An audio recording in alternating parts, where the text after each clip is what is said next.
അതിരാവിലെ തന്നെ ഞാൻ താമസിക്കുന്ന ഹോസ്റ്റലിൻ്റെ പുറത്തേക്ക് ഒന്ന് ഇറങ്ങിയതാണ്. നല്ല സൂര്യപ്രകാശമുള്ള തെളിഞ്ഞ പ്രഭാതം. ഞാൻ താമസിക്കുന്ന സ്ഥലം നിങ്ങൾ കണ്ടിട്ടില്ലല്ലോ, കാണിച്ചു തരാം. ഇവിടെ ഒരു സൈക്കിൾ വെച്ചിട്ടുണ്ടാരോ.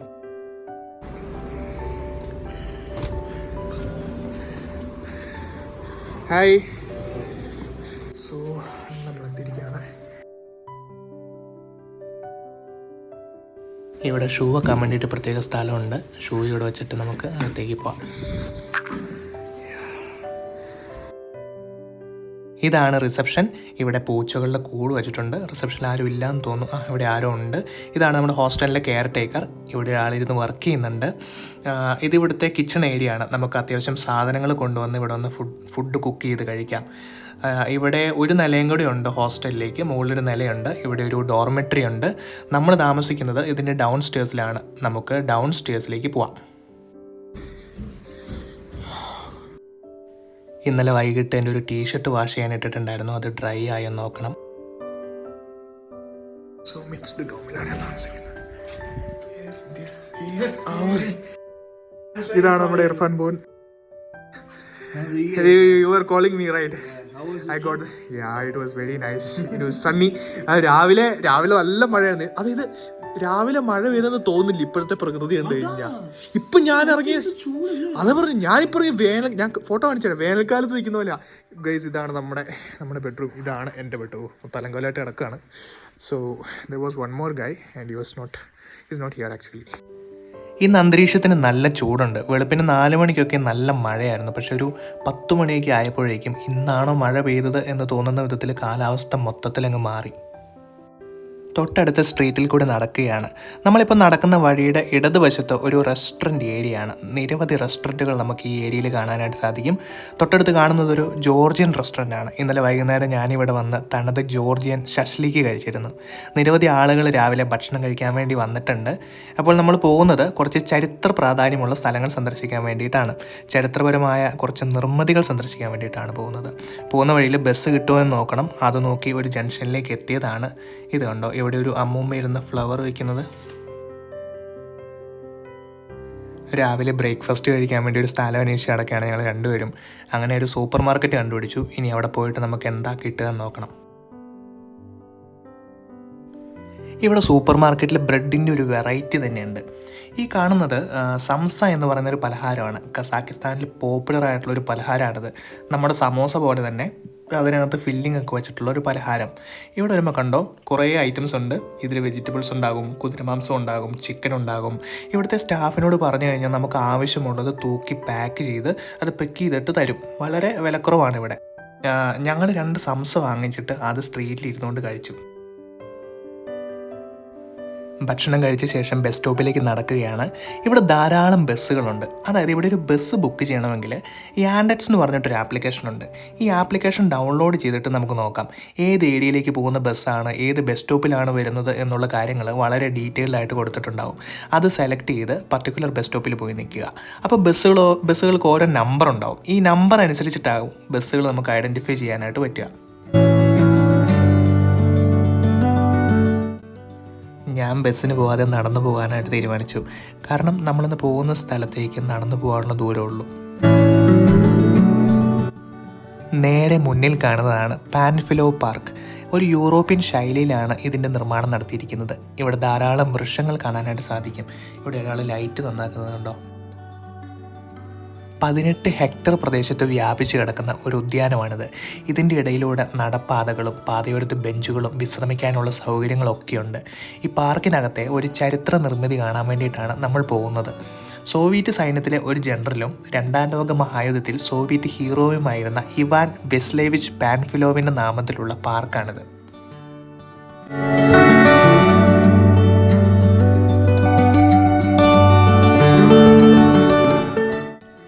ഈ കാണുന്നതാണ് അസംഷൻ കത്തീഡ്രൽ. സെൻകോവ് കത്തീഡ്രൽ എന്നും ഈ നിർമ്മിതി അറിയപ്പെടുന്നുണ്ട്. ഇതൊരു റഷ്യൻ ഓർത്തഡോക്സ് പള്ളിയാണ്. ഈ ഉദ്യാനത്തിനകത്തെ ഏറ്റവും പ്രധാനപ്പെട്ട നിർമ്മിതിയാണ് ഈ കത്തീഡ്രൽ. ഇതിന് വലിയൊരു ചരിത്രമുണ്ട്. മരം കൊണ്ടാണ് ഈ പള്ളി നിർമ്മിച്ചിരിക്കുന്നത് എന്നാണ് നമുക്ക് അറിയാനായിട്ട് സാധിച്ചത്. 56 മീറ്ററാണ് ഇതിൻ്റെ ഉയരം. കമ്മ്യൂണിസ്റ്റ് വിപ്ലവത്തിന് മുമ്പ് വളരെ പ്രതാപത്തോടെ നിലകൊണ്ട ഒരു ദേവാലയമാണിത്. കസാക്കിസ്ഥാൻ സോവിയറ്റ് യൂണിയൻ്റെ ഭാഗമായതോടുകൂടി പള്ളിയുടെ ഉപയോഗം മാറി. കുറച്ച് നാളിത് കസാക്കിസ്ഥാൻ സെൻട്രൽ മ്യൂസിയം ഒക്കെയായി പ്രവർത്തിച്ചു എന്നാണ് നമുക്ക് അറിയാനായിട്ട് സാധിച്ചത്.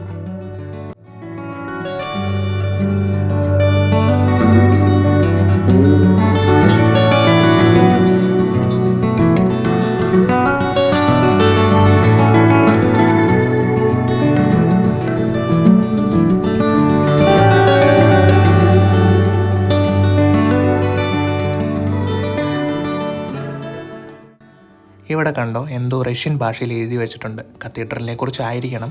ഇവിടുത്തെ പ്രധാന പ്രശ്നം എന്താണെന്ന് വെച്ച് കഴിഞ്ഞാൽ ഇവിടെ ആർക്കും ഇംഗ്ലീഷ് അറിയില്ല. എല്ലാ ബോർഡുകളും എല്ലാ ഇൻഫർമേഷനും റഷ്യനിലാണ് എഴുതി വെച്ചിരിക്കുന്നത്. അതുകൊണ്ട് ഭയങ്കര ബുദ്ധിമുട്ടാണ്. നമുക്ക് കത്തീഡ്രലിൻ്റെ ഉള്ളിലേക്ക് പോവാം.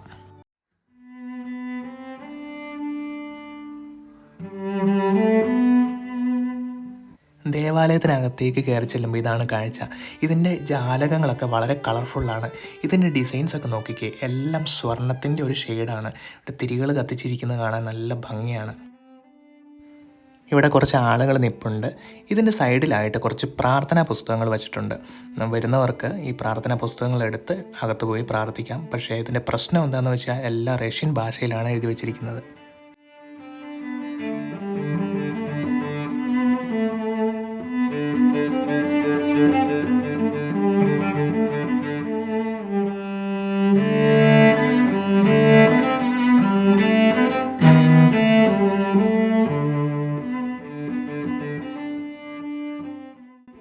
ഈ ദേവാലയത്തിൻ്റെ പ്രത്യേകത എന്താണെന്ന് വെച്ചാൽ അതിമനോഹരമായിട്ടുള്ള ചുവർ ചിത്രങ്ങളാണ്.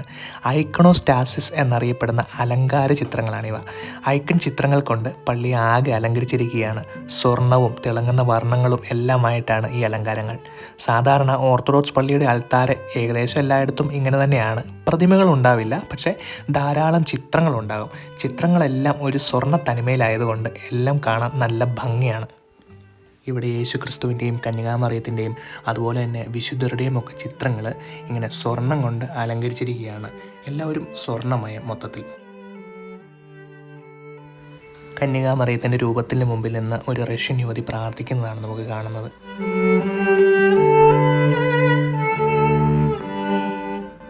ഈ രൂപത്തിന് മുമ്പിൽ ഒരു തൂക്ക് വിളക്ക് വെച്ചിട്ടുണ്ട്. ധാരാളം ആളുകളാണ് ഓരോ ദിവസവും ഈ ദേവാലയം സന്ദർശിക്കാൻ വേണ്ടി ഇവിടെ എത്തിച്ചേരുന്നത്. എനിക്ക് തോന്നുന്നു പ്രാർത്ഥിക്കാൻ വരുന്ന ആളുകളെക്കാളും കൂടുതൽ ഇവിടെ ടൂറിസ്റ്റുകളായിരിക്കും വരിക എന്ന്.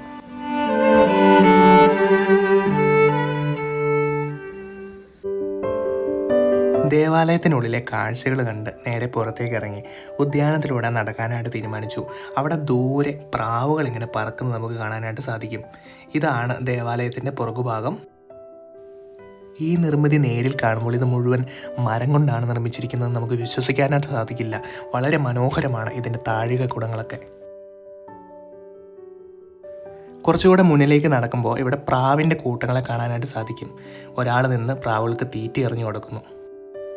രാവിലെ ആയതുകൊണ്ടാണ് അവിടെ ടൂറിസ്റ്റുകളൊക്കെ കുറവാണ്. കുറച്ച് കഴിയുമ്പോഴത്തേക്കും വൈകുന്നേരമൊക്കെ ആയിക്കഴിഞ്ഞാൽ ഇവിടെ നല്ല തിരക്കായിരിക്കും. ടൂറിസ്റ്റുകളെ കൊണ്ടൊന്നും അറിയും.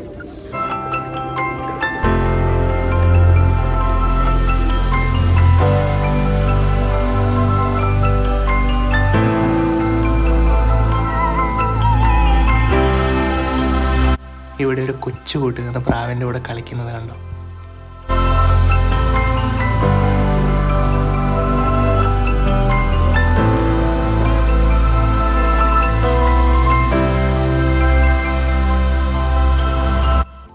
കത്തീഡ്രലിനോട് യാത്ര പറഞ്ഞ് പാർക്കിന് പുറത്തേക്കുള്ള വഴിയിലൂടെ നടക്കുകയാണ് അടുത്ത സ്ഥലത്തേക്ക്.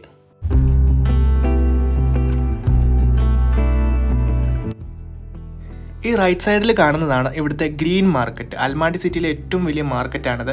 നമ്മൾ സെൻട്രൽ മോസ്ക് സന്ദർശിക്കാൻ വേണ്ടിയിട്ടാണ് പോകുന്നത്. അവിടെ പോയിട്ട് തിരിച്ചു വരുമ്പോഴത്തേക്ക് മാർക്കറ്റ് നമുക്ക് കയറാം. വഴിയരികിൽ ചായ വെക്കുന്ന ഒരു അമ്മച്ചിയെ കണ്ടു. അവിടുന്ന് ഞങ്ങൾ ഒരു ചായ വാങ്ങിച്ചു കുടിച്ചു. ഈ റോഡിനപ്പുറം കാണുന്ന നിർമ്മിതിയാണ് അൽമാട്ടിയിലെ സെൻട്രൽ മോസ്ക്. ഒത്തിരി വലിയ നിർമ്മിതിയൊന്നും പറയാൻ പറ്റില്ല, പക്ഷേ ഇവിടെ ഒരുപാട് ടൂറിസ്റ്റുകൾ സന്ദർശിക്കുന്ന ഒരു സ്ഥലമാണ്. റോഡ് ക്രോസ് ചെയ്തിട്ട് മോസ്കിൻ്റെ അങ്ങോട്ടേക്ക് പോവാം. ഇന്ന് അധികം തിരക്കില്ലാത്ത ദിവസം ആയതുകൊണ്ട് തന്നെ ഇതിനകത്ത് കയറാൻ പറ്റുമോ എന്ന് അറിയത്തില്ല, പക്ഷേ നോക്കാം നമുക്ക്. 1999 ഈ മോസ്ക് നിർമ്മിച്ചത്. ഇതിന് പ്രധാന ഹാളിൽ ഒരേ സമയം 3000 പേർക്ക് നിന്ന് പ്രാർത്ഥിക്കാനുള്ള സൗകര്യമുണ്ട്. വിശേഷ ദിവസങ്ങളിൽ പള്ളിമുറ്റത്തും ആളുകൾ ഇങ്ങനെ പ്രാർത്ഥനയ്ക്കായി നിരന്ന് നിൽക്കും എന്നാണ് നമുക്ക് അറിയാനായിട്ട് സാധിച്ചത്.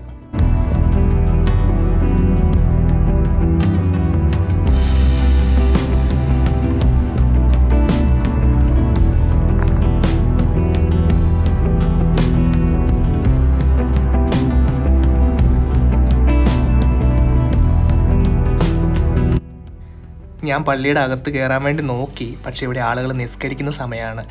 നമ്മൾ ക്യാമറയായിട്ട് അവർ നിസ്കരിക്കുന്ന സമയത്ത് പോയി ഷൂട്ട് ചെയ്യുന്ന മോശമല്ലേ, അതുകൊണ്ട് ഞാൻ പിന്നെ അതിനകത്തേക്ക് പോയില്ല. നമുക്കിനി ഗ്രീൻ മാർക്കറ്റിലേക്ക് പോവാം. നമ്മളിപ്പോൾ എത്തിയിരിക്കുന്നത് ഗ്രീൻ ബസാർ എന്ന ചന്തയിലേക്കാണ്. ഭക്ഷണ സാധനങ്ങൾ ഉൾപ്പെടെ വീട്ടിലേക്ക് ആവശ്യമായി എന്തും കിട്ടുന്ന മാർക്കറ്റാണിത്. അൽമാട്ടിയിലെ ഏറ്റവും പ്രശസ്തമായ മാർക്കറ്റ്. സോവിയറ്റ് കാലത്തെ ഒരു നിർമ്മിതിയാണിത്. സോവിയറ്റ് കാലത്തെ ഒരു ചന്ത എങ്ങനെയായിരിക്കും എന്ന് നമുക്ക് മനസ്സിലാക്കാനായിട്ട് സാധിക്കും. ഗ്രീൻ ബസാറിൻ്റെ പരിസരത്തെല്ലാം കച്ചവട സ്ഥാപനങ്ങളുണ്ട്. ഇത് മാർക്കറ്റിന് പുറത്തെ കാഴ്ചയാണ്. ഇവിടെ ഡ്രൈ ഫ്രൂട്ട്സ് വിൽക്കുന്ന കുറേ ആളുകളുണ്ട്, അതുപോലെ തന്നെ സുവനീർ ഷോപ്പുകളുണ്ട്. ഈ മാർക്കറ്റിനുള്ളിലേക്ക് നമുക്ക് പോവാം. മാർക്കറ്റിനുള്ളിലേക്ക് കയറി ചെല്ലുമ്പോൾ നമ്മൾ കാണുന്ന ആദ്യത്തെ സെക്ഷൻ എന്ന് പറയുന്നത് ഡ്രൈ ഫ്രൂട്ട്സ് വിൽക്കുന്ന കടകളാണ്. ആപ്രിക്കോട്ട്, ഡേറ്റ്സ്, നട്ട്സ്, ഈ സെൻട്രൽ ഏഷ്യൻ രാജ്യങ്ങളിൽ കിട്ടുന്ന തരം വിവിധ ഇനം ഡ്രൈ ഫ്രൂട്ട്സ് കാര്യങ്ങളൊക്കെ നമുക്കിവിടെ കാണാനായിട്ട് സാധിക്കും. ഇതെല്ലാം ഉസ്ബെക്കിസ്ഥാനിൽ നിന്ന് ഇറക്കുമതി ചെയ്ത സാധനങ്ങളാണെന്നാണ് ഇവരോട് സംസാരിച്ചപ്പോൾ അറിയാനായിട്ട് സാധിച്ചത്. ഈ കാണുന്നത് സോസേജുകളാണ്. മാംസം ഉണക്കി അത് സോസേജ് ആക്കി ഇങ്ങനെ തൂക്കിയിട്ടിരിക്കുന്നു. നമ്മുടെ നാട്ടിൽ ഇത് അപൂർവമായി കാണാൻ സാധിക്കത്തുള്ളൂ. നല്ല ഗംഭീരമായ അടിസ്ഥാന സൗകര്യങ്ങളാണ് ഇവിടെ കാണാനായിട്ട് സാധിക്കുന്നത്. ഞാൻ നമ്മുടെ നാട്ടിലെ മാർക്കറ്റായിട്ട് കമ്പയർ ചെയ്യായിരുന്നു. അതൊക്കെ വെച്ച് നോക്കുമ്പോൾ എത്ര സ്ട്രക്ചേർഡാണ് ഇവിടുത്തെ ഓരോ കടകളും എന്ന് ഞാൻ ചിന്തിക്കുകയായിരുന്നു.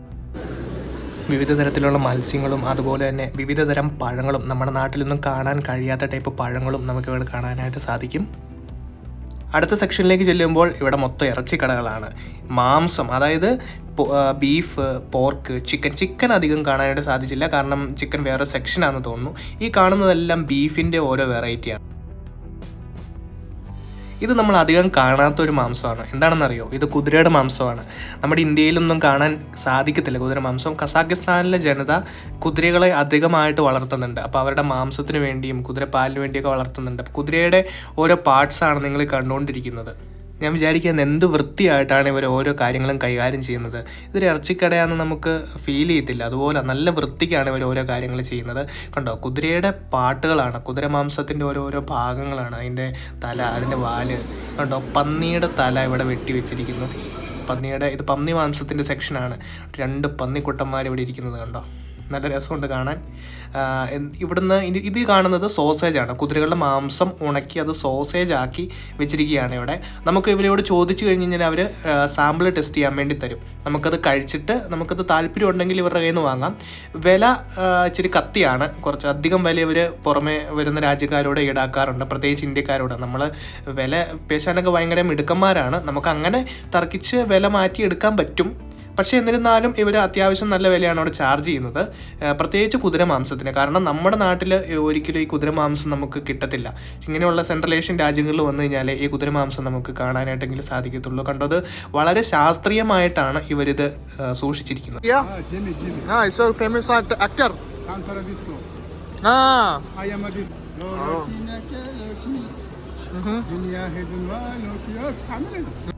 ഇദ്ദേഹം ഒരു ഉസ്ബെക്കിസ്ഥാൻകാരനാണ്. ഞാൻ ഇന്ത്യക്കാരനാണെന്ന് അറിഞ്ഞപ്പോൾ കുറച്ച് ഹിന്ദി പാട്ടുകളും ഇന്ത്യൻ ആക്ടേഴ്സിൻ്റെ പേരൊക്കെ എൻ്റെ അടുത്ത് പറഞ്ഞു. നമ്മുടെ നാട്ടിലെ ഇറച്ചി വെട്ടുകാരായിട്ടൊന്നും ഇവർ കമ്പയർ ചെയ്യാൻ പറ്റത്തില്ല. കാരണം ഇവരുടെ ഡ്രസ്സിങ്സും ഇവർ ആളുകൾക്ക് ഇതെടുത്ത് കൊടുക്കുന്ന രീതിയൊക്കെ ഭയങ്കര ശാസ്ത്രീയമായിട്ടാണ്. ഞാൻ ഒരു കാര്യം ശ്രദ്ധിച്ചത്, ഇവിടെയുള്ള കച്ചവടക്കാരിൽ ഭൂരിഭാഗം ആൾക്കാരും ഒരു 50 വയസ്സിന് മുകളിൽ പ്രായമുള്ള ആളുകളായിരിക്കും. ചെറുപ്പക്കാർ വളരെ കുറവാണ്. ഏകദേശം ഒരു 40 വയസ്സിന് മുകളിലുള്ള ചെറുപ്പക്കാരെന്ന് നമുക്ക് വേണമെങ്കിൽ പറയാം. ബാക്കിയുള്ളവരെല്ലാം പ്രായമുള്ള ആളുകളാണ്. കണ്ടോ, ഈ കാണുന്നതെല്ലാം പാൽ ഉൽപ്പന്നങ്ങളാണ്. ചീസ്, ബട്ടർ, അങ്ങനെയുള്ള പാലിൽ നിന്ന് വേർതിരിച്ചെടുക്കുന്ന പല ഐറ്റംസാണ് ഈ ഒരു സെക്ഷനിൽ കാണാനായിട്ട് സാധിക്കുന്നത്. മാർക്കറ്റിൻ്റെ മുകളിലേക്ക് വന്നു. ഇവിടുത്തെ അത്യാവശ്യം കാഴ്ചകളൊക്കെ കണ്ടു കഴിഞ്ഞു. ഇനി പുറത്തേക്ക് ഇറങ്ങണം. മാർക്കറ്റിൻ്റെ പുറത്തേക്ക് ഇറങ്ങി കഴിയുമ്പോഴത്തേക്ക് ഇതാണ് കാഴ്ച. ആളുകൾ മാർക്കറ്റിൽ നിന്ന് സാധനം വാങ്ങിച്ച് വീട്ടിലേക്ക് പോകുന്നു.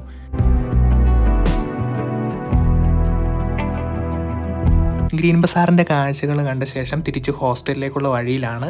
ഒരു ബസ് സ്റ്റോപ്പിൽ ബസ് കാത്ത് നിൽക്കുകയാണ്. നാളെ കോക്ടോബെ എന്ന സ്ഥലത്തേക്ക് നമുക്ക് പോകാനുണ്ട്. അപ്പോൾ അതിൻ്റെ കാഴ്ചകളൊക്കെ ആയിട്ട് അടുത്ത എപ്പിസോഡിൽ കാണാം. ഇന്നത്തെ എപ്പിസോഡ് ഇവിടെ അവസാനിപ്പിക്കുകയാണ്. Good bye.